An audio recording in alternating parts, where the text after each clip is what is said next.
উচিত ছিল রেকর্ডিংটা এত এমনই আর কি। যাই হোক এই দেখছিলাম পরে পরে কোন আপডেট আছে লেখা টেখা মোটামুটি কতটুকু? আল্লাহ আল্লাহ একটু সমস্যা নাই এখন দেখে ক্লাস নিই করে এবার যাই মাতলাব হ্যাঁ প্যারা নাই, আস্তে ধীরে করেন, সময় আছে।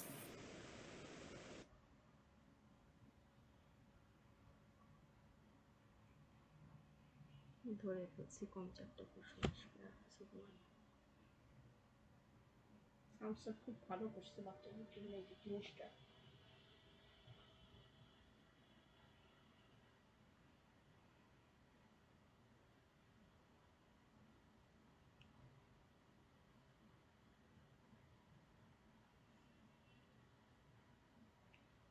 আমি স্যারের সাথে সাথে যতটুকু পারি লিখে যায় পরে আমি লিখবো তো না একদম এই বসছি পরে শোনো না, পরে সুযোগ হবে না সময় নাই কিন্তু প্রিয়াঙ্কা। তুমি রেকর্ডিং স্টার্ট করে দিছো না? মাত্র করছি ভুল করছো প্রিয়াঙ্কা, কতবার করে নিষেধ করলাম আমার রেকর্ডিংটা আম্মু দিও এত না। কথা বলো না দয়া করে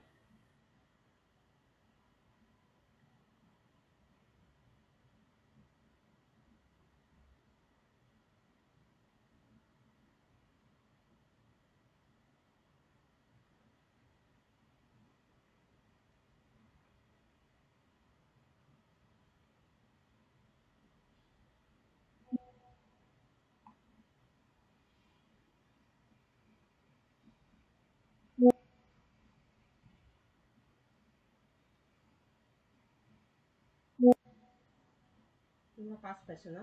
হুম রাকিব আর তানভীর কত পাই, রাকিব আর আরিশা কত পাইছে? 5।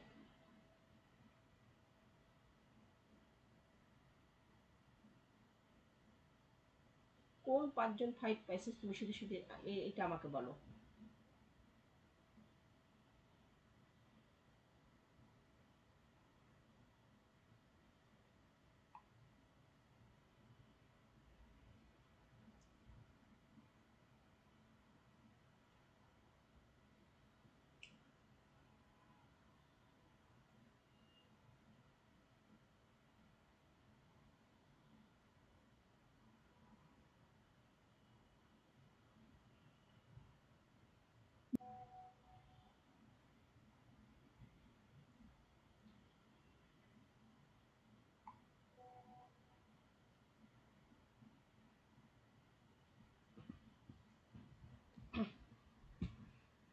শুধু আমি তানভীর রাকিব আর আলিশাই 5 পাইছে আর কেউ পায়নি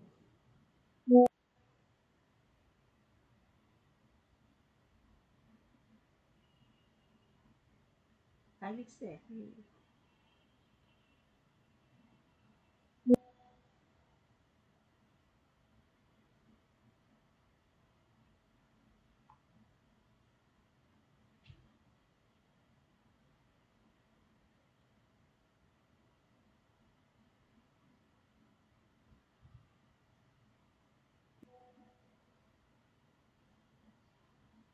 বেশি কথা বলো না যাক প্রিয়াঙ্কা। আলহামদুলিল্লাহ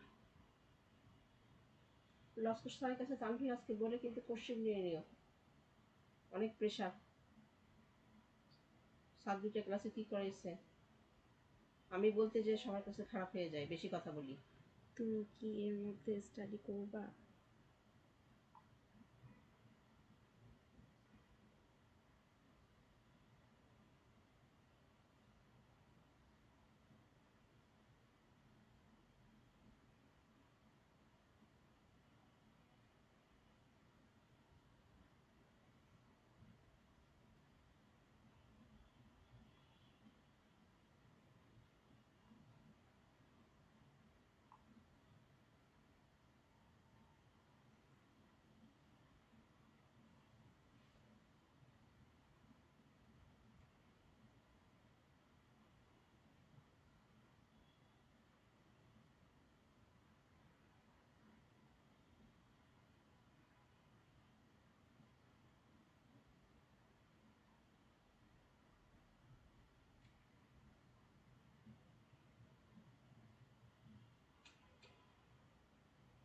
নাকি তোমার পড়াশোনা শেষ?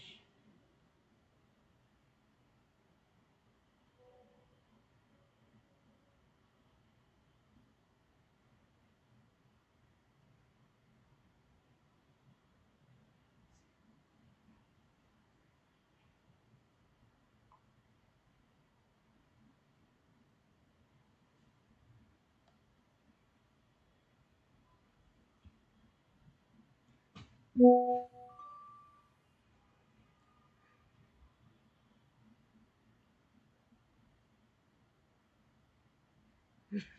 লিখছি, তুমি কি এর মধ্যে স্টাডি করবা? প্রতি এক্সামের আগেই তো বসতাম আমরা, তাই আজ করলাম। অ্যাকচুয়ালি সিজিটাই বলে।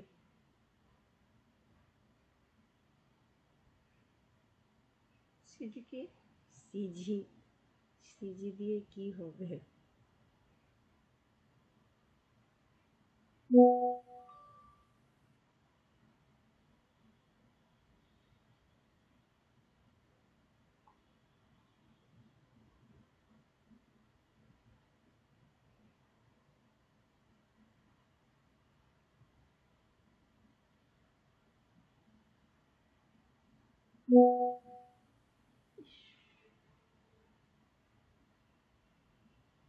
রেকর্ডিংটা স্যার আসলে চালু করতে বলছিলাম। এই যে 15-20 মিনিট ফোনের মধ্যে ওটা নিবে না, ল্যাপটপে ধরবে না এটা।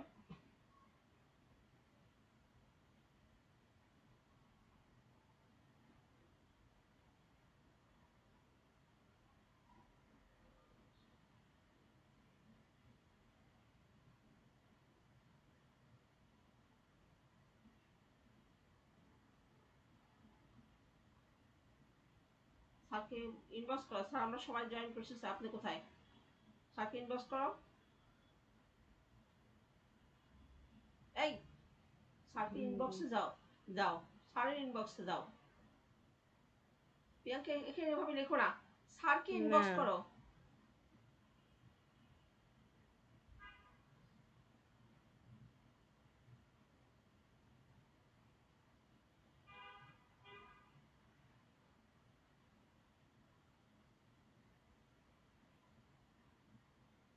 sir, we have joined the meeting.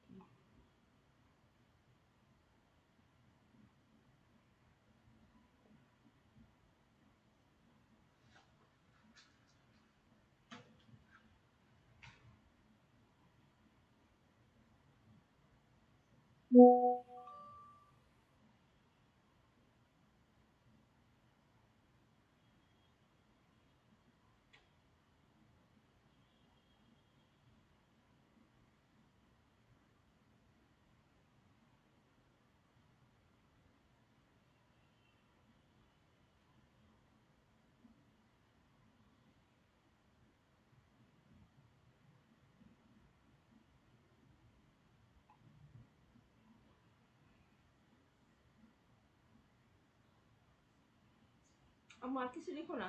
কি রে, এখানে ইন আসলো না কেন? Sir, we have joined in the meeting.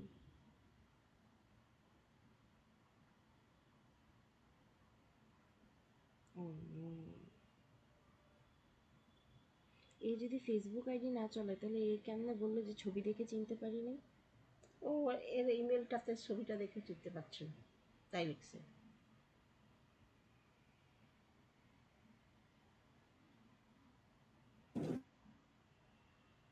এই যে স্যার ঢুকছে।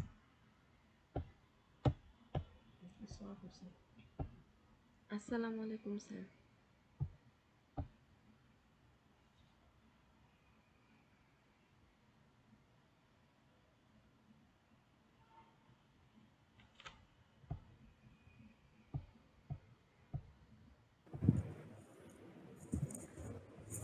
ওকে, সো গুড ইভিনিং। আপনাদের সাথে আমার কি কোর্স?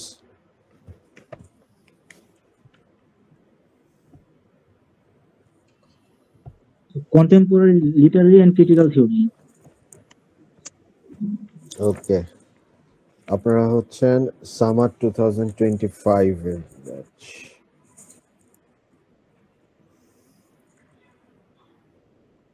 সো আপনাদের থিওরি হচ্ছে দুইটা না? একটা হচ্ছে ফেমিনিজম আর একটা কি মার্কসিজম? জি স্যার। ওকে,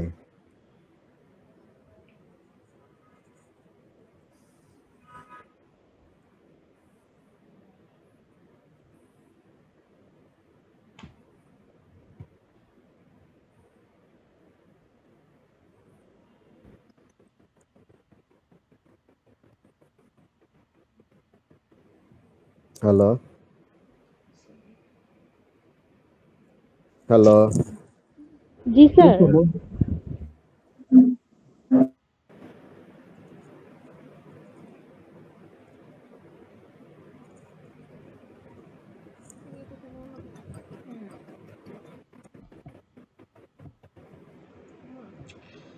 তুমি চালু করতেছো না কেন?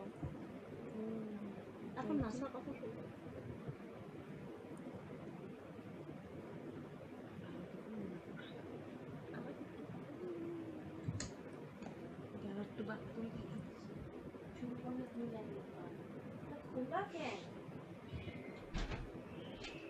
তুমি কামের সময় কাম করতে যাও কেন?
না,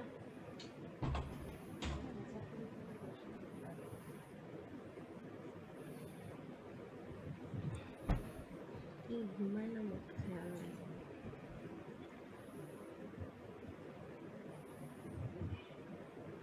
তাকে এসে কিছু নিতে বলবো। দাঁড়া, তোরে হ্যালো বলে নাই মানে? হ্যালো হ্যালো করে কেন বললো? তোর নাম ধরে হ্যালো করছে?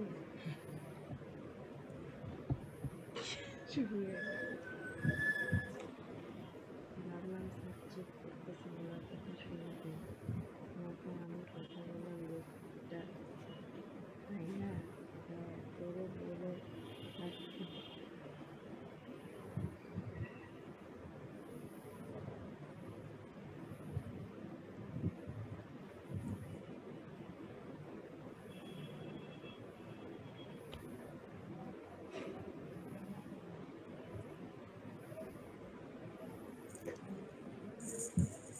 শুনতে পাচ্ছেন?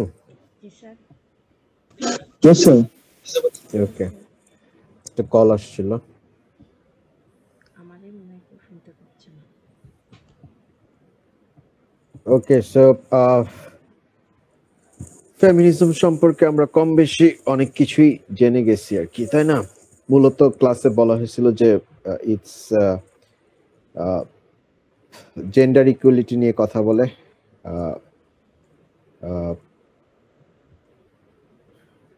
সেটা নিয়ে কথা বলে এবং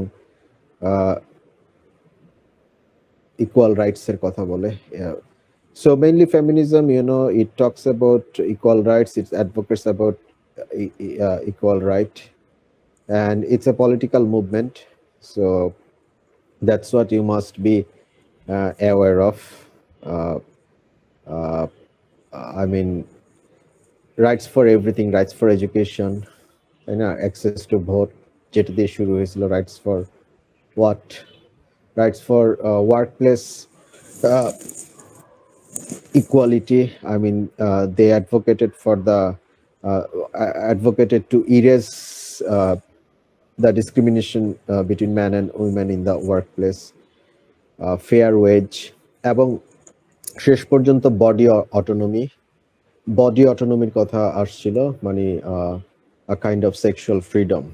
সেই জায়গাগুলো দিয়া these are the main beliefs actually in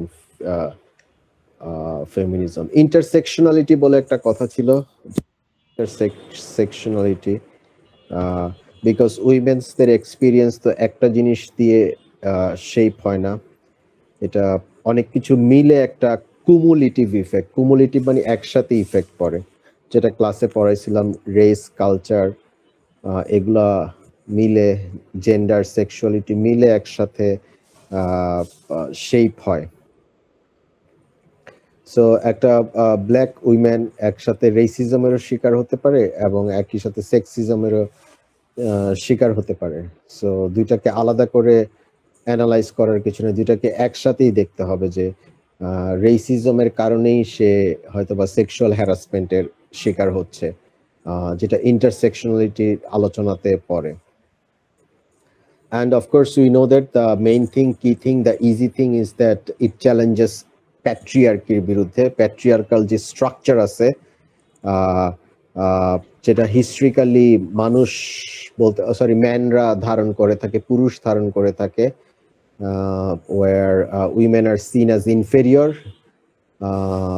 they are kept as marginalized। সেখান থেকেই প্যাট্রিয়ার্কি হয়। প্যাট্রিয়ার্কি ওই চোখেই দেখতে পছন্দ করে এবং ওইভাবে অপ্রেস করে। এবং ফেমিনিজম কি চায়? ফেমিনিজম চায় এই প্যাট্রিয়ার্কির বলয় থেকে বের হয়ে আসতে, অর্থাৎ they want to they generated slogans for the dismantling of the structure, so the সমাজে এই স্ট্রাকচারগুলো না থাকে। সেটা যে কোনো পর্যায়ের স্ট্রাকচার হতে পারে, ফ্যামিলি থেকে শুরু করে, রিলিজিয়ন থেকে শুরু করে, গভর্নমেন্টের স্ট্রাকচার যেটা প্যাট্রিয়ার্কি দ্বারা চালিত হয় এবং ওইভাবেই নারীকে শোষণ করে। আমরা থার্ড ওয়েভ এবং ফোর্থ ওয়েভ ফেমিনিজমে দেখেছি যে রিপ্রোডাক্টিভ রাইটস এর কথা আছে, অর্থাৎ ফিমেলরা কন্ট্রোল ওভার রিপ্রোডাক্টিভ রাইটস, অর্থাৎ আমার যখন সন্তান নিতে ইচ্ছা হবে তখন আমি নিব, বা মিউচুয়ালি কথা বলতে নিব, এগুলার ব্যাপার স্যাপার চলে আসবে। এবং অ্যাবর্শন, কন্ট্রাসেপশন, হ্যাঁ, এই নানান ইস্যু নিয়ে তারা আন্দোলন করে এবং অধিকার চায়। সো সেটা একটু আগে বলেছিলাম যে বডি অটোনমি, এটা বডি অটোনমির সাথে জড়িত। এবং অবশ্যই আপনারা কবিতাতে পড়েছেন রবার্ট ফ্রস্টের যে চয়েস খুব ইম্পর্টেন্ট জিনিস, তো এটা চয়েসের সাথেও জড়িত, যে চয়েস করছে রিপ্রোডাক্টিভ রাইটস, যে আমি এটা নিব কি নিব না, বা আমার অধিকারের কথা। আর সমাজে আপনারা ভায়োলেন্স এগেইনস্ট উইমেন জানেন, ফেমিনিজম সেই কথাই বলে, অর্থাৎ জেন্ডার বেসড যে ভায়োলেন্স গুলো আছে, কমবেটিং জেন্ডার বেসড ভায়োলেন্স, অর্থাৎ আমরা জানি, পেপার পত্রিকা পড়লেই আমরা বিভিন্ন জিনিস জানি, প্রচুর ডোমেস্টিক অ্যাবিউজ হচ্ছে, সেক্সুয়াল হ্যারাসমেন্ট হচ্ছে, ট্রাফিকিং হচ্ছে, নারী পাচার, অ্যাসল্ট হচ্ছে নানান ধরনের। সো এগুলোর বিরুদ্ধে নারীবাদীরা কথা বলল।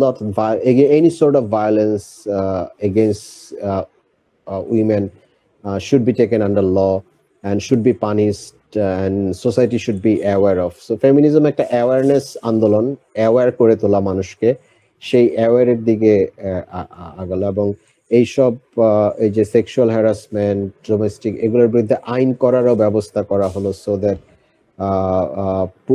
feminists really push for legal rights, legal reforms, হ্যাঁ, সোসাইটাল চেঞ্জের কথা তারা অ্যাড্রেস করলো এই ভায়োলেন্সের বিরুদ্ধে, এবং বললো যে ভয়েস রেজ করতে হবে। কমলা দাসের কবিতা পড়লে দেখবেন কমলা দাস কি করে ভয়েস রেজ করছে তার কনফেশনাল পোয়েট্রিতে।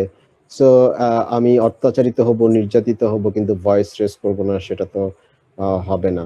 সো হিস্ট্রি গবেষণা করে দেখা গেছে, হিস্ট্রি যারা পড়েন তারা জেনে গেছেন যে মানে historically women were excluded from media, women were excluded from academia, women were excluded from any sort of thing, politics.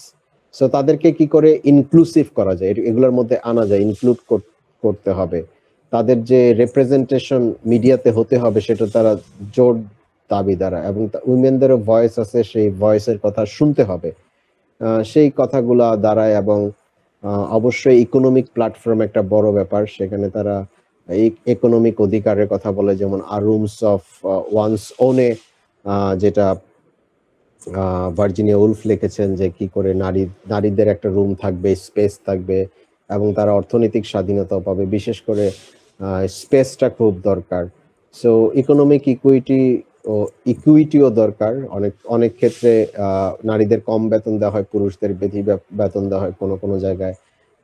Gender pay gap বলে, জেন্ডার পে গ্যাপ থাকে, সো সেটা অকুপেশনাল সেগ্রিগেশন থাকে, অনেক ক্ষেত্রে অনেক দেয়া হয় না। সো সেই কাজগুলো আমরা ফেমিনিজমে ক্লাসরুমে দেখানোর চেষ্টা করেছিলাম, এবং আমরা ওয়েবস অফ ফেমিনিজম শিখেছিলাম। ফার্স্ট ওয়েভ ফেমিনিজম মে কি হয়, তাই না? সেকেন্ড ওয়েভ ভোটাধিকার হয়, সেকেন্ড ওয়েভ ফেমিনিজমে কি হয়, ওয়ার্ক প্লেস রাইট চায়, তারপর আপনার ধরেন রিপ্রোডাক্টিভ রাইটস চায়, তারপর থার্ড ওয়েভ ফেমিনিজম একটা ডাইভার্সিটি চায়, বিভিন্ন ধরনের বডি অটোনমির কথা বলে থার্ড ওয়েভ, এবং ফোর্থ ওয়েভে তো নতুন ওয়েভ, এটা technology based fourth wave, hashtag MeToo আন্দোলন আছে, ইন্টারসেকশনালিটির কথা আছে, এলজিবিটির কথা আছে। সো এই ধরনের নানান কিছু নিয়ে হচ্ছে আমাদের ফেমিনিজমের ব্যাপার, এবং সেখানে একৃচার ফেমিনিজমের কথা বলা হচ্ছে, একৃতুর ফেমিনিজম, একৃতুর মানে ফিমেল রাইটিং এর কথা বলা হচ্ছে,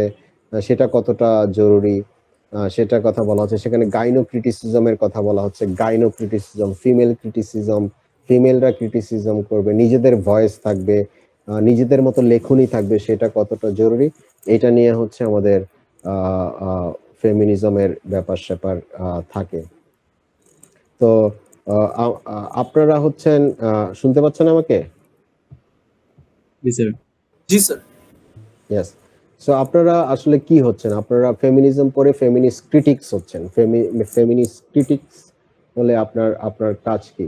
সো ফেমিনিস্ট ক্রিটিক্স হয়ে আপনি আসলে কি করবেন? মানে ইউ এক্সামাইন এন্ড চ্যালেঞ্জ মানে দ্য স্টেরিওটিপিক্যাল জেন্ডার রোলস যেটা করা হয়, তাই না? সো আপনি অ্যানালাইজ করবেন, analyse the representation of women in text, films, art, অর্থাৎ একটা সাহিত্যে নারীকে কিভাবে দেখানো হয়েছে সেটা নিয়ে অ্যানালাইজ করবেন, একটা নাটকে নারীকে কিভাবে দেখানো হয়েছে সেটা নিয়ে নানান ধরনের অ্যানালাইজ করবেন। হ্যাঁ, অর্থাৎ কি ধরনের অ্যানালাইজিং করবেন? যেমন ধরেন ওই ওই ওই নাটকের সেন্ট্রাল ভয়েসকে, নারীকে কি ভয়েস দেওয়া হয়েছে কিনা, ওই নাটকে বা টেক্সটে, উপন্যাসে নারীর কোনো অ্যাক্টিভ রোল আছে কিনা, নাকি সে প্যাসিভ ভাবে দেখানো হয়েছে। সো আবার জেন্ডার স্টেরিওটাইপিং করে দেখানো হয়েছে কিনা, নাকি ওই নাটকটা জেন্ডার স্টেরিওটাইপের বিরুদ্ধে কথা বলেছে, দুইটাই হতে পারে। সো সেটার কথা আপনি দেখবেন, আপনি কোনো ধরনের ড্যাফোডিলে পড়ছেন, এখন ড্যাফোডিলে থেকে আপনি দেখলেন যে এখানকার সিলেবাসে নারী রাইটাররা তেমন নাই, তাহলে আপনি সেটারও সমালোচনা করতে পারেন। সেটাও এক ধরনের সমালোচনা, যে শুধুমাত্র ক্যানোনিক্যাল পুরুষ রাইটারদের দিছে, নারী রাইটারদের নেই, সেটা এক ধরনের সমালোচনা হতে পারে। বিশেষ করে মিডিয়াতে যেমন স্টেরিওটাইপিং করে নারীদের দেখানো হয়, হ্যাঁ, নারীদের উইচ হিসেবে দেখানো হতে পারে, সবসময় নারীরা অবহেলিত এইভাবে দেখানো হতে পারে, হ্যাঁ, সেক্সুয়াল অবজেক্টিফিকেশন হতে পারে নারীদের, হ্যাঁ, ল্যাক অফ রিপ্রেজেন্টেশন থাকতে পারে নারীদের শুধুমাত্র ডিসেবলড হিসেবে দেখায় বা একদমই সো ইনক্লুসিভ ভাবে দেখায় না। সেই হিসেবে যেহেতু আপনি একজন ফেমিনিস্ট ক্রিটিক হয়ে যাচ্ছেন, তাহলে ওগুলো বের করে আপনি সমালোচনা করবেন, আর ভালো দিক থাকলে যদি নারীকে সবলভাবে দেখায় বা সঠিকভাবে দেখানো হয়, একজন মানুষ হিসেবে দেখানো হয় যে তার অধিকারের কথা বলতে পারে, তাহলে আপনি ওইভাবেই সমালোচনা করবেন। এবং নাটক, উপন্যাস, বিভিন্ন জায়গায় কর্মক্ষেত্র ওয়েজ গ্যাপস আছে কিনা, তাদের রিপ্রোডাক্টিভ সিস্টেমের রাইটস আছে কিনা, সেগুলো নিয়ে আপনি সমালোচনা করতে পারেন। সো সেটা হচ্ছে ব্যাপার, অর্থাৎ সোশ্যাল এক্সপেকটেশনস নারীকে কিভাবে দেখে, সোসাইটি ভালোভাবে দেখছে কিনা বা নারীকে টিপিক্যাল হিসেবে দেখছে কিনা। সো ক্রিটিক্স হিসেবে আপনার দায়িত্ব যে ঠিক মতো উপন্যাসটা, নাটকটা তুলে ধরছে কিনা। মেইনলি ফেমিনিজমের কাজ হচ্ছে অ্যাওয়ারনেস গড়ে তোলা, এটা একটা অ্যাক্টিভিজম টাইপের মুভমেন্ট ছিল, রাস্তায় নেমে তারপর নাটক, উপন্যাস, ফিল্মের মধ্যে ছড়ায় গেছে, চিত্রকলায় ছড়ায় গেছে, যাতে নারীরা আর অবহেলিত না থাকে, পাশাপাশি বন্ধুসুলভ আচরণ করে কোএক্সিস্ট করতে পারে এবং কাজ করতে পারে, সেই জায়গাটার ভিতর আপনাকে যেতে হবে। সো এই জিনিসগুলো আপনারা যদি ধরেন গাইনো ক্রিটিসিজম সম্পর্কে পড়াইছিলাম, সেটাও তো একটা this is focus this really focuses on what does it discuss women রাইটারদের কথা বলে, যেটা শোয়াল্টার বলেছেন, এলেন শোয়াল্টার তার ধারণা দিয়েছেন 1970 সালের দিকে, অর্থাৎ লিটারেচার রিটেন বাই উইমেন এবং নিজেদের মতো করে লেখা না, মেল ডিফাইন্ড লিটারারি স্ট্যান্ডার্ডকে ফলো না করা, মেল ডিফাইন্ড লিটারারি স্ট্যান্ডার্ডকে ফলো না করে নিজেদের মতো করে লেখা, অর্থাৎ the study of women as writers, তাদের স্টাইলস, তাদের থিমস, তাদের জনরা এবং লিটারেচার উইমেন দ্বারা তৈরি। সো এবং এটার কাজ কি, সেলিব্রেট উইমেন্স লিটারেচার। অনেক সময় অনেক উইমেনদের লেখা সাড়া পায় নাই, কারণ তখন উইমেনদের মিসট্রিট করা হতো। তো ওরকম কোনো লিটারেচার খুঁজে বের করে আনা বা সেটাকে প্রচার করা, অর্থাৎ কোনো ফরগটেন বা নেগলেক্টেড লিটারেচারকে, এবং একটা ফিমেল লিটারেরি ক্যানন তৈরি করা, যাতে ফিমেল এক্সপিরিয়েন্স এবং আইডেন্টিটিকে বোঝা যায়, সেটা হচ্ছে গাইনো ক্রিটিসিজম, তাই না? সো সেই জায়গাটাও আপনাকে বুঝতে হবে, এক ঋতুর ফেমিনিজমের ব্যাপারটা বুঝতে হবে, বা এক ঋতুর লিটারেচারের ব্যাপারটা বুঝতে হবে, যে ফেমিনিন রাইটিং আর কি, ফেমিনিস্ট রাইটিংটা কেমন হবে। ট্রেডিশনাল রাইটিং তো it's all by male, traditional writing তো প্যাট্রিয়ার্কাল স্ট্রাকচার ফলো করে। So how to break those structure, এবং সেখানে উপন্যাসে বা নাটকে ফিমেলদের কথা আছে কিনা, ফিমেল এক্সপিরিয়েন্সের কথা আছে কিনা, ফিমেল ডিজায়ারের কথা আছে কিনা। যেমন কমলা দাসের লেখায় প্রচুর ফিমেল ডিজায়ারের কথা আছে, তার রাইটিংটা অনেকটা মেয়েদের মতোই। সো এইরকম জায়গাগুলো আপনাকে বুঝতে হবে। এবং উইমেনদের যে ফিজিক্যাল ইমোশন, অর্থাৎ রাইট দ্য বডি, যেটাকে বলে write the body, right through the body, women's writing যাতে ওইটা রিফ্লেক্ট করে সেই জায়গাটা, এবং বাইনারি অপোজিশনকে মুছে ফেলা, লাইক ম্যান অ্যান্ড উইমেন, ম্যানরা হচ্ছে র্যাশনাল, উইমেনরা হচ্ছে ইমোশনাল, এই ধরনের বাইনারি অপোজিশনকে বুঝে ফেলা, এবং ম্যান দ্বারা তৈরি যে ল্যাঙ্গুয়েজ, সেই ল্যাঙ্গুয়েজকে ভেঙে নিজস্ব ল্যাঙ্গুয়েজে তৈরি করা, শুধুমাত্র ম্যানদের ইমিটেট না করা। সো এক ঋতুর ফেমিনিজমের এই ব্যাপার স্যাপারগুলা আছে। সো এইভাবে আপনাদের ফেমিনিজম জায়গাটা পড়তে হবে। তারপর আসে আমাদের মার্কসিজম। আজানটা দিয়ে নেক।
আদানের জন্য মুখ বন্ধ করে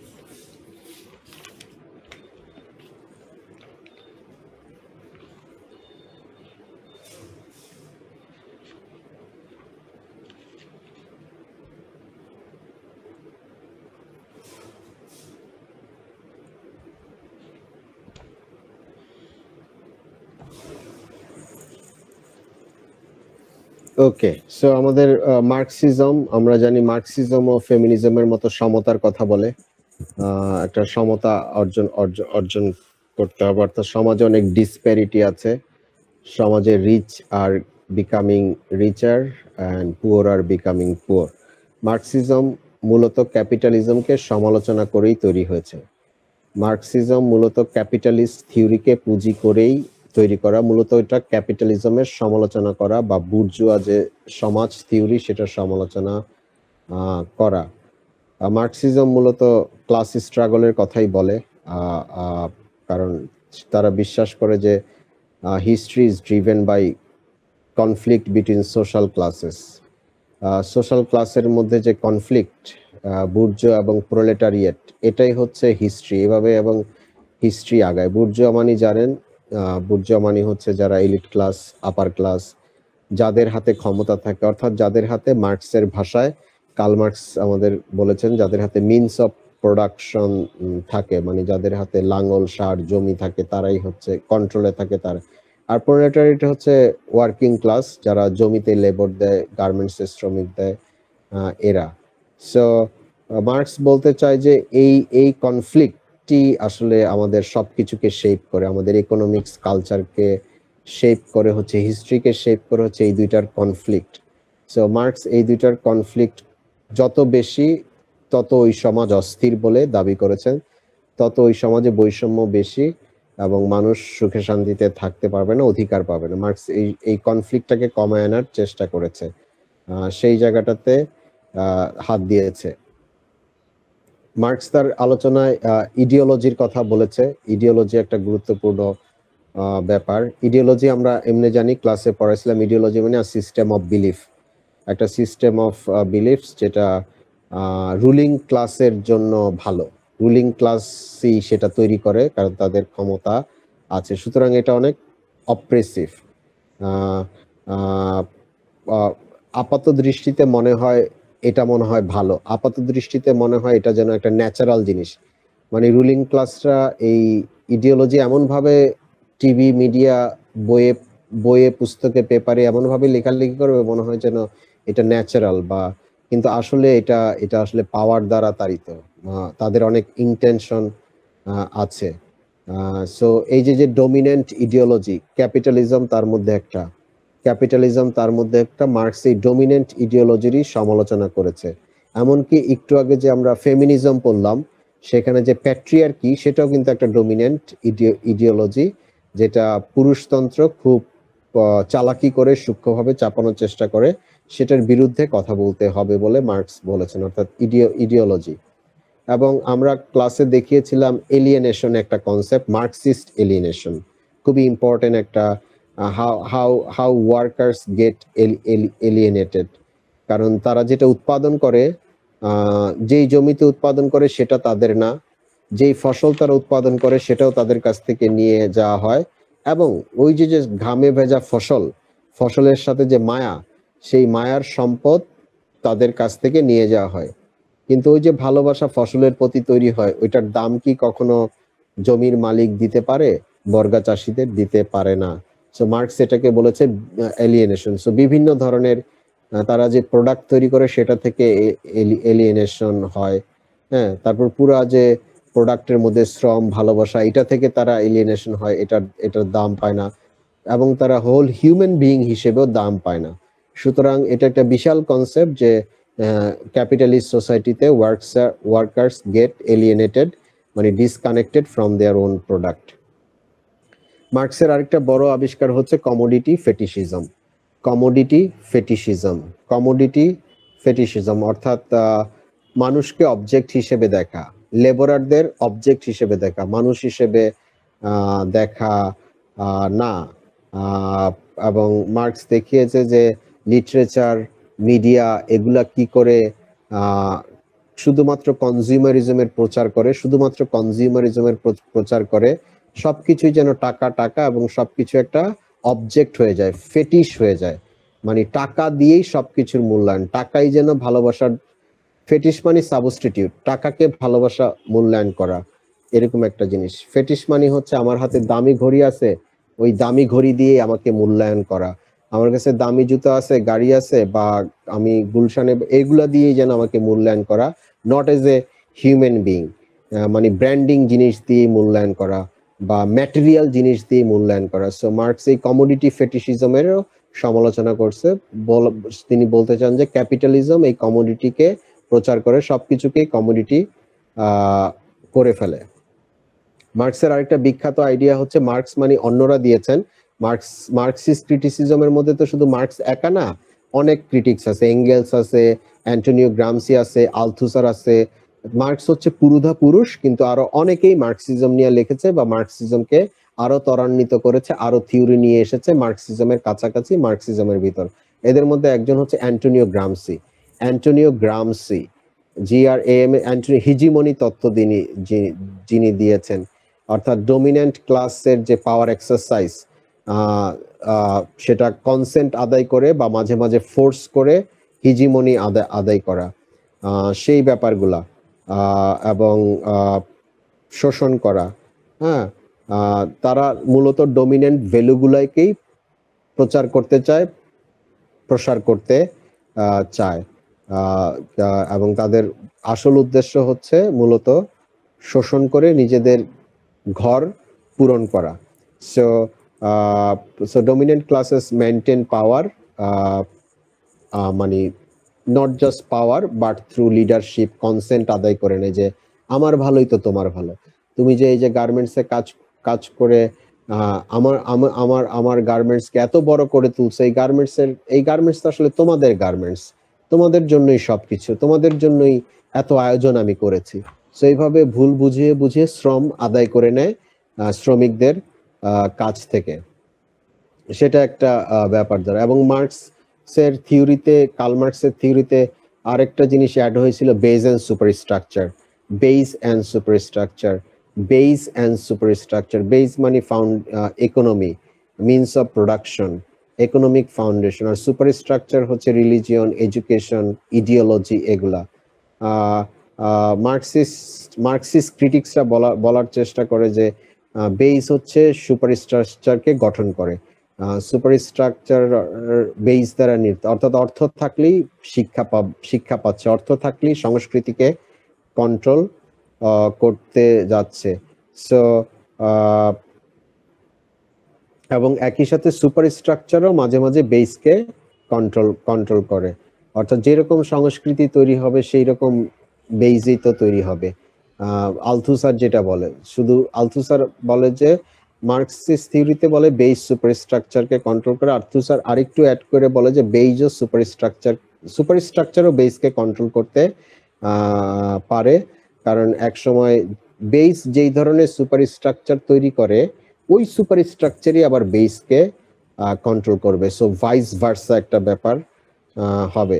সুতরাং মার্কসিস্ট ক্রিটিসিজমে আমরা দেখতে পারি যে মূলত আমরা তো লিটারেচার স্টুডেন্ট, তাহলে লিটারেচার এগুলা কি করে আছে। যেমন কাফকার মেটামরফোসিস পড়লে দেখা যায় যে এই জিনিসটা ব্যাপকভাবে আছে, যে একটা লোক হুট করে বাঘ হয়ে যায়, তাহলে তার চাকরি চলে যায়, পরিবার যেহেতু তার টাকা নাই, পরিবারও তাকে মূল্যায়ন করে না। পরিবার তাকে কি দিয়ে মূল্যায়ন করতো? একমাত্র টাকা দিয়ে মূল্যায়ন করতো। সো এরকম নানান ধরনের উপন্যাস আছে। যেমন একটা উপন্যাস আছে গ্রেট এক্সপেকটেশন, সেখানে পিপ কি হতে চায়? জেন্টলম্যান হতে চায়, মানে বুর্জুয়া ক্লাসের লোক হতে চায়। এবং বুর্জুয়া ক্লাসের লোক হইতে গিয়া তার শান্তশিষ্ট বোনের জামাইয়ের সাথে, সিস্টার ইন লয়ের সাথে সম্পর্ক তার নষ্ট হয়, কারণ সে বুর্জুয়া স্টেলাকে পেতে চায়। সো এই যে ক্লাস স্ট্রাগলের ব্যাপারগুলো এখানে আছে। সো আমরা এতক্ষণ দেখলাম যে মূলত লিটারেচারের মধ্যে how literature reflects or challenges or পোর্ট্রেস class relations, power dynamics. Marxist criticism দেখে, অর্থাৎ আপনি একটা লিটারেচার বইতে আপনি দেখবেন যে হু কন্ট্রোলস ওয়েলথ, হু কন্ট্রোলস লেবার, হু কন্ট্রোলস প্রোডাকশন, এগুলো খুঁজে বের করে আপনার কাজ মার্কসিস্ট ক্রিটিক্স হিসেবে। এবং সেখানে কোনো ইডিওলজির চর্চা হচ্ছে কিনা, এবং আপনি অথরের বায়োগ্রাফিও দেখতে পারেন, মানে অথর কোন সোসাইটিতে বিলং করে, সেই জন্য কি সে এরকম উপন্যাস লেখছে কিনা। তারপর দেখবেন যে পভার্টি, ওয়েলথ, এগুলা ওই উপন্যাসে নাটকে কিভাবে পোর্ট্রে করা হয়েছে, কিভাবে দেখানো হয়েছে, পাওয়ার রিলেশন কি ওই উপন্যাসে। So as a Marxist critics আপনার দায়িত্ব এগুলা দেখা। সো অ্যাজ এ ক্রিটিক্স হিসেবে মূলত মার্কস বলেছিল যে একদিন প্রোলেটারিয়েটরা জেগে উঠবে, proletariat will create resistance, they will rebel and they will rise one day. প্রোলেটারিয়েটরা সেটা নিবে এবং তারা যে এই যে ডমিনেন্ট ক্লাসের স্ট্যাটাস কো অবস্থান, তাদের যে একচ্ছত্র আধিপত্য, এই দেয়ালকে একদিন প্রোলেটারিয়েটরা, লেবার ক্লাসরা ভেঙে ফেলবে। সো মার্কসিস্ট আলোচনায় মূলত আমরা এই জিনিসগুলাই সহজ শর্তে দেখতে পারি। বোঝা গেল? Yes sir. Yes sir. Yeah, so ব্যাপারগুলো হইতো। আর আপনাদের যেই প্রশ্ন, এখন প্রশ্ন তো আর করা হয়নি, বাট আপনাদের যেটা পড়বেন সেটা হচ্ছে যে ফেমিনিস্ট ওয়েবগুলা পড়বেন। এই ওয়েবগুলার মাধ্যমে ফেমিনিজমের হিস্ট্রি কি করে আগাইছে সেটা পড়বেন। ফেমিনিজম কিভাবে প্যাট্রিয়ার্কিকে চ্যালেঞ্জ করে, how feminism challenges patriarchy, patriarchal literature, সেটা লিটারেচার থেকে উদাহরণ দিতে হবে আপনাকে। যেহেতু আপনি লিটারেচারের স্টুডেন্ট, সেহেতু আপনাকে লিটারেচার থেকে নানান উদাহরণ দিতে হবে, সমাজ থেকে উদাহরণ দিতে হবে। টেক্সট, কোনো এক দুইটা টেক্সট ধরেও উদাহরণ দিলে আপনি মার্কস বেশি পাবেন, সমাজ থেকে উদাহরণ দিয়ে বুঝাইতে হবে। তারপর ইন্টারসেকশনালিটি বুঝাইলাম ফেমিনিজমে। ইন্টারসেকশনালিটি ব্যাপারটা বেশ ভালো করে বুঝতে হবে, ইন্টারসেকশনালিটি কিভাবে আছে, হ্যাঁ, সেখানে। এবং এক ঋতুর ফেমিনিন ভয়েস, ফেমিনিন ল্যাঙ্গুয়েজ, এক ঋতুর ফেমিনিন কি করে আসতে পারে সেটা আসতে হবে। এবং কিছু ফেমিনিস্টদের নাম থাকতে হবে আপনার লেখায়, লাইক সিমন দা বুভু, তাই না, এলেন শোয়াল্টার, এদের কিছু কিছু নাম আপনাদের থাকতে হবে, যাতে বোঝা যায় যে আপনি কিছুটা ঘেটেছেন এবং পড়েছেন। এবং হোয়াট ফেমিনিস্ট ক্রিটিক্স ডু, আপনি একজন ফেমিনিস্ট ক্রিটিক্স হলে কি করবেন, what is your duty as a feminist critics, সমালোচক হিসেবে বই থেকে কি কি জিনিস বা সমাজ থেকে কি কি জিনিস বের করে আনবেন, সেই জায়গাগুলোকে আপনাকে জানতে হবে। এবং মার্কসিস্ট থিওরি থেকে এই যে বিভিন্ন জিনিস পড়াইলাম, হিজিমনি, টিজিমনি, এগুলা জানতে হবে। কমোডিটি ফেটিশিজম, কমোডিফিকেশন, বেইজেন সুপারস্ট্রাকচার, এই ব্যাপারগুলা আপনাকে জানতে হবে। ISA, RSA, ideological state apparatus, repressive state apparatus. Ideological state apparatus হচ্ছে ওই যে সুপারস্ট্রাকচারের মতো, মানে যেটা হচ্ছে এডুকেশন দিয়ে কন্ট্রোল করা, মানে নিজের মতো এডুকেশন বানানো, নিজের মতো এডুকেশনের সিলেবাস বানানো যাতে কন্ট্রোল করতে সুবিধা হয়, রাষ্ট্র এইসব জিনিস গোপনে গোপনে ঢুকাই দিবে। আবার রিপ্রেসিভ হচ্ছে ওইটা দিয়ে না পারলে পুলিশ, আর্মি লালাই দিবে। আবার দুইটা একসাথেও রাষ্ট্র চালায়া শোষণ করতে পারে। ISA ideological state apparatus, RSA repressive state apparatus. আর মার্কসিস্ট থিওরির এই দিকগুলা, নানান দিক পড়তে হবে, যে as a Marxism as a class struggle, Marxism as a class struggle. What do you understand Marxism as a class struggle of the society?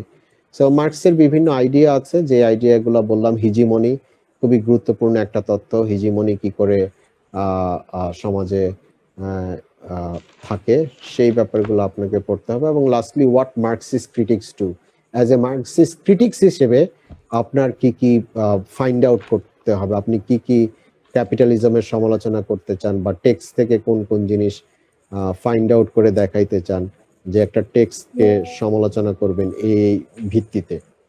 So সেই জায়গাগুলো আপনার থাকতে পারে। সো এতটুকুই আমার হচ্ছে কথা। আপনাদের কি আর কোনো জিজ্ঞাসা আছে? স্যার, মার্কস ডিস্ট্রিবিউশনটা নিয়ে যদি একটু বলতেন। মার্কস ডিস্ট্রিবিউশন হচ্ছে দুইটা প্রশ্ন থেকে একটা প্রশ্নের আনসার করতে হবে 15, আর দুইটা শর্ট কোশ্চেনের হয়তো আনসার করতে হবে 5, 5, 10 এরকম। দুইটা ব্রড প্রশ্ন থেকে একটা প্রশ্নের আনসার করতে হবে, যেখানে থাকবে হচ্ছে হয়তোবা 15, আর তিনটা শর্ট নোটস থেকে শর্ট এক্সাম্পল সহ শর্ট নোটস থেকে 2টা শর্ট নোটস হবে, যেটা হচ্ছে 10। হলো, ক্লিয়ার হলো? Yes sir. Yes, sir.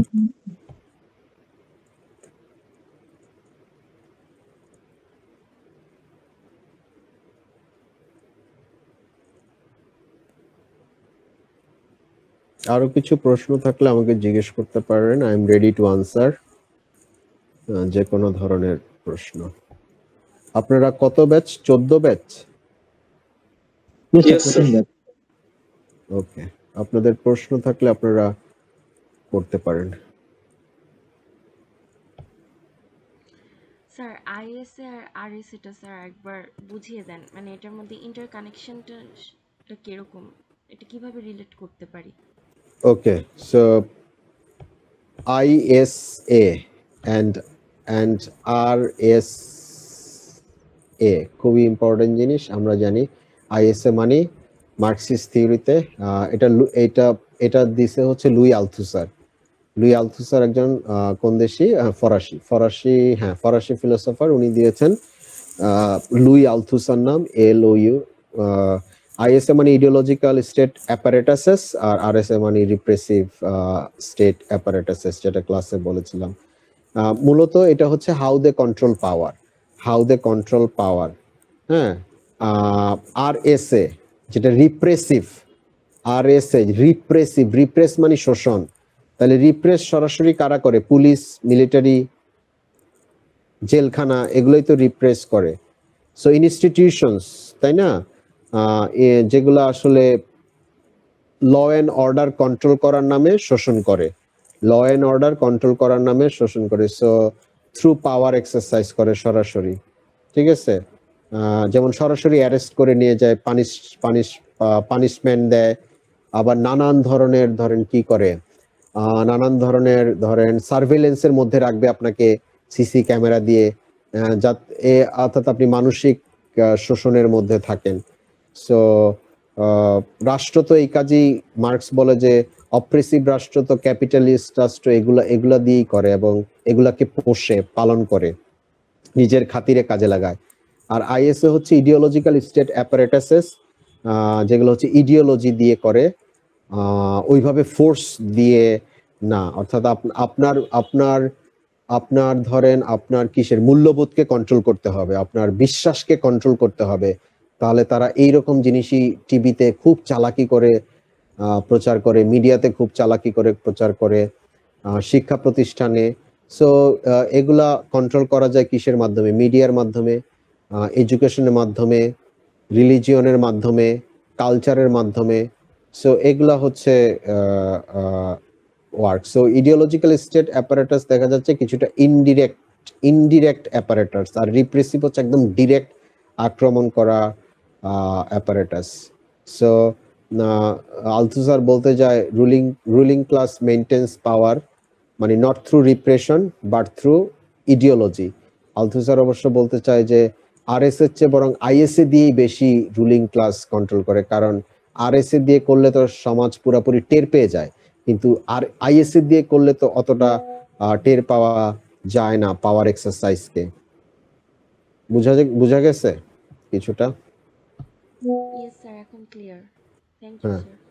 So এখন আপনি তাহলে দেখতে পাবেন যে প্রশ্ন করতে হবে যে স্কুল, কলেজ, বিশ্ববিদ্যালয়, যদি আপনি জ্ঞানী লোক হন, পেপার পত্রিকা পড়েন, টিভি, তাহলে কি করে চালাকি করে কন্ট্রোল করে, স্টুডেন্টদের কন্ট্রোল করে বা টিচারদের কন্ট্রোল করে কিনা, কতটা চালাকি করে এই ইডিওলজিক্যাল স্টেট অ্যাপারেটাস চালায়। বা কোন একটা রাইটার উপন্যাস, নাটকও কারো এজেন্ডা হয়ে উপন্যাস, নাটক লিখতে পেরে সমাজের মত পরিবর্তন করতে পারে, কোন একটা দলের হয়ে কোনো এসে লিখতে পারে। সো এই জন্য এগুলা নাটক, উপন্যাস পড়লে দেখতে হবে যে ওই ক্যারেক্টারের উপর এগুলার প্রভাব কি, বা ওই সমাজের উপর কি এগুলা আছে কিনা, ওই ক্যারেক্টারের উপর কি, যেগুলো জর্জ অরেলের 1984 পড়লে দেখা যায় যে এই ব্যাপারগুলা চরম ভাবে দেখা যায় যে এই ISA RS এর অ্যাপ্লিকেশন, যে 1984 উপন্যাস আছে George অরেলের।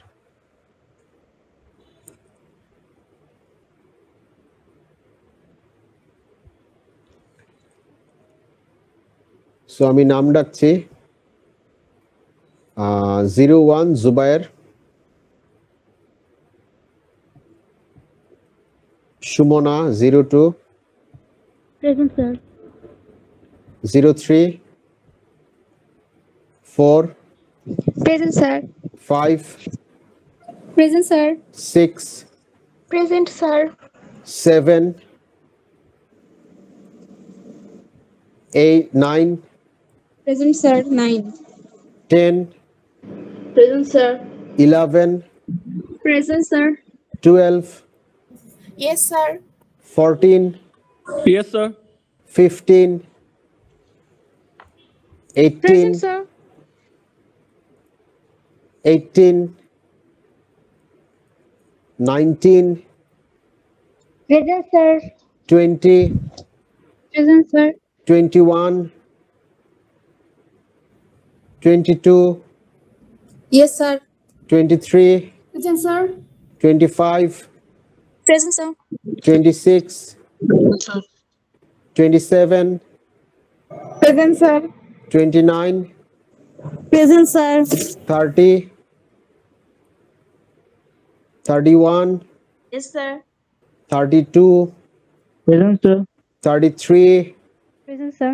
35, Present, sir. 4. 34, Present, sir. 36, Yes, sir. 37, Yes, sir. 39, Yes, sir. 40, Yes, sir. 43, Present, sir. 46, Present, sir. 47, Yes, sir. 48, Present, sir. 49, Present, sir. 50, Present, sir. 51, 52. Yes, sir. ওকে, স্যার আমারটা 14। 14, হ্যাঁ 14 দিয়েছি বাবা। Sir ID3 ID 3, কি নাম? Sir Mahbubur Rahman. Class করেন? জি sir, offline তো সবগুলো বুঝছি স্যার। অফলাইন সব করছেন? ওকে, সো এই হচ্ছে ফেমিনিজম মার্কসিজমের কাজ কারবার। আমি যেগুলো বলেছি সেগুলো একটু ইলাবোরেটলি পড়তে হবে উইথ এক্সাম্পলস। কিছু টার্মস বলেছি, এগুলা ইলাবোরেটলি করতে হবে, এবং সাহিত্যে এগুলার রিফ্লেকশন কিভাবে আছে আপনার পড়া সাহিত্য থেকে দেখলে খুঁজে পারবেন। ফেমিনিজম খুঁজলে দেখতে পাবেন যে আপনার মনে হয় মাই লাস্ট ডাচেসে কিভাবে আছে, প্রোফিরিয়াস লাভার কবিতায় কিভাবে আছে, গ্রেট এক্সপেকটেশনসে কিভাবে আছে। সো নানান উপন্যাস, নানান নাটক আপনার মনে পড়লে আপনি বুঝতে পারবেন যে আপনি কোথা থেকে উদাহরণ দিতে পারবেন। সো সেই অনুযায়ী আপনাকে আগেই থেকেই আনসার তৈরি করতে হবে এবং পরীক্ষার আগে প্রিপারেশন লিখতে হবে। সো 15 মার্কসের আনসার আসলে একটু বড় করে লিখতে হবে, 10-এর আনসার আসলে একটু ছোট করে লিখতে হবে।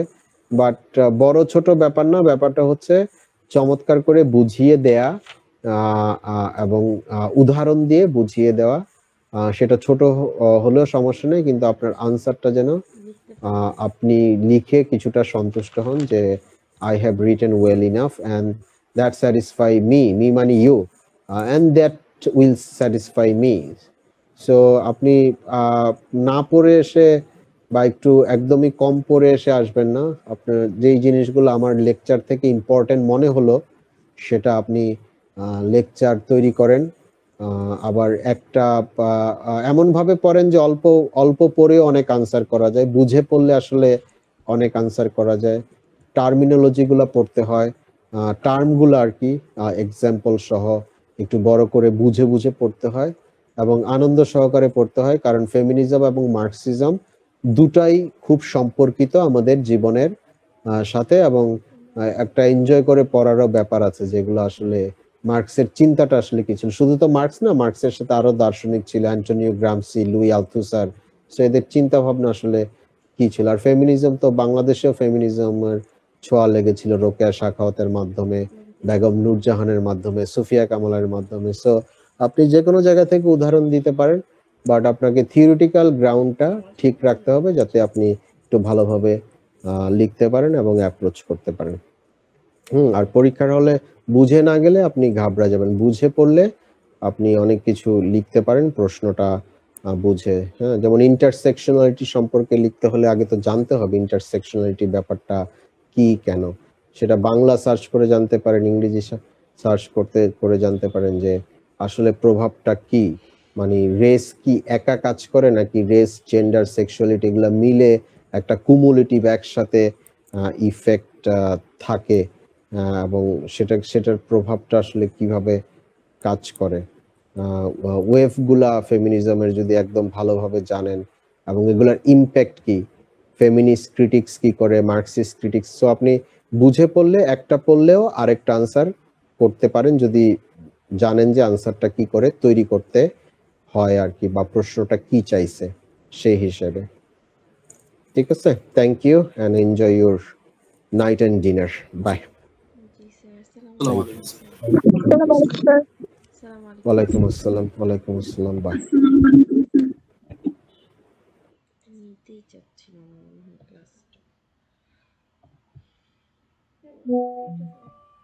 ওয়েট, তো অফ করে দিতে হবে। ক্লাস অফ করে দিছে তানভীর।